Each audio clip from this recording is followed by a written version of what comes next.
یوم جمہوریہ ہمارے ملک میں ایک خاص دن ہے جسے ہم خوشی اور فخر سے مناتے ہیں۔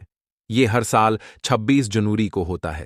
یہ دن اہم ہے کیونکہ یہ وہ دن ہے جب 1950 میں ہمارا آئین نافذ ہوا تھا۔ یوم جمہوریہ پر ہم ان اقدار اور اصولوں کا احترام کرتے ہیں جن کے لیے ہمارا آئین کھڑا ہے۔ آئین ایک اصولی کتاب کی طرح ہے جو ہمارے ملک کی رہنمائی کرتی ہے۔ یہ ہمیں وہ حقوق اور آزادی دیتا ہے جن سے ہم لطف اندوز ہوتے ہیں۔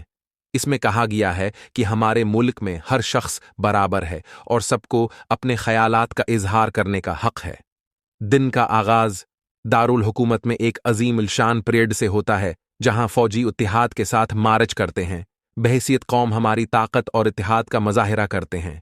مختلف ریاستوں کے لوگ اپنی ثقافت اور روایات کو ظاہر کرتے ہوئے شرکت کرتے ہیں۔ جب ہر کوئی رنگا رنگ پریڈ دیکھنے کے لیے جمع ہوتا ہے تو ماحول جوش و خروش سے بھر جاتا ہے۔ یوم جمہوریہ کا سب سے اہم حصہ قومی پرچم لہرانا ہے جو ہمارے اتحاد اور تنوع کی علامت ہے۔ فضا قومی ترانے سے گونجتی ہے اور لوگوں میں حب الوطنی کا گہرا احساس ہوتا ہے۔